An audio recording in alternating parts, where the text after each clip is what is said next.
Yo cetak kopi jahe. Kok malah ngene to, Trek? Tekku dhewe iki. Oke.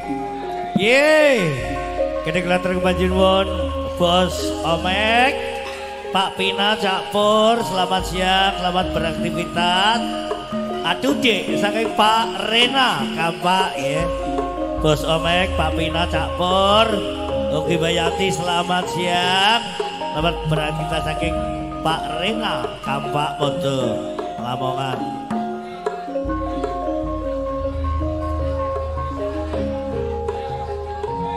Ye, saking Mbak Ani Drokilo. Paparkan, sopo paparkan. Ayo kan, paparkan. Kurang sitoi. Ya, urung terakhir lho, kok ijek eneng terakhir. Oke. Oi, pas kok, ora kok ijek, pas. Ayo paparkan, dipaparkan. Ki lho, paparkan. Nggih. Diberikan luas balik kangge Mbak Ani Drokilo Gedung Adem Bojonegoro nggih. Mat penonton live streaming Mbak Ani Drokilo Gedung Adem Bojonegoro. Nur.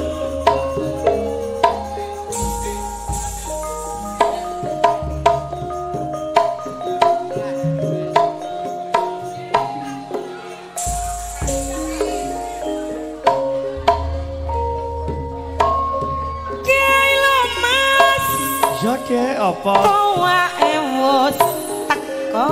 Tenan piye kunjuk sak gelas. Mapan lungguh. Piye nek lungguh? Madhep karo sila. Ora le begogok lho ya. Cendheke diadep dhewe. Dahno segere. Ya to wae diombe barengan wae padha dipangan iki ta boleh pancen nyoto yen pinuju ngombe tuak guyune lakak-lakak agawe maram kesana nanging aja nganti lali keluargane kae lode tua wis teko aja nganti lali to Mas cuma apa nunggu madhep karo sila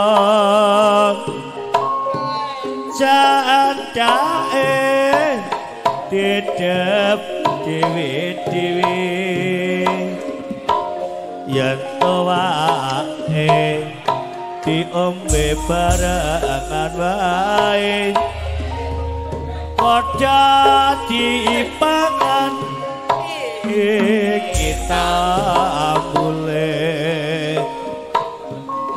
pancen nyoto pinuju ngombe toa guyuning lakak-lakak agawe maremen sanak nanging aja lali marang keluargane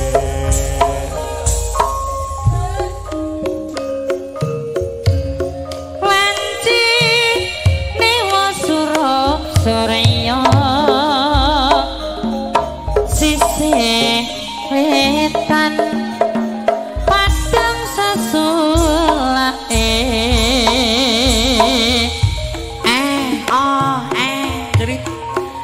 rembulane wis dadari anuruti seneng ing ati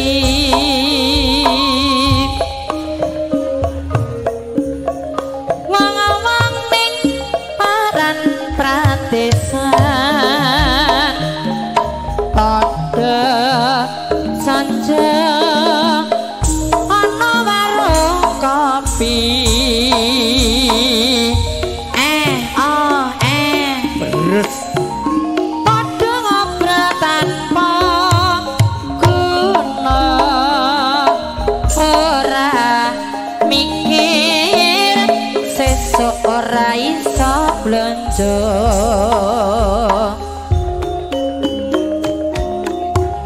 senajan kok bisa cingkir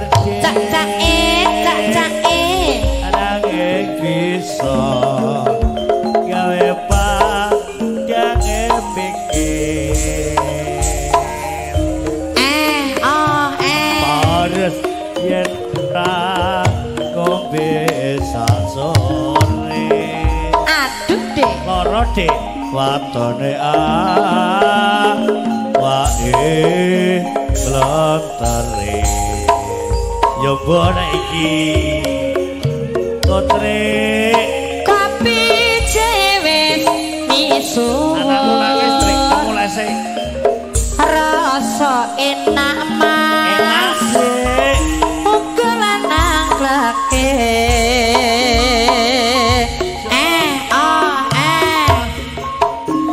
agawe maram neng ati ayo kanca ngunjuk kopi cewek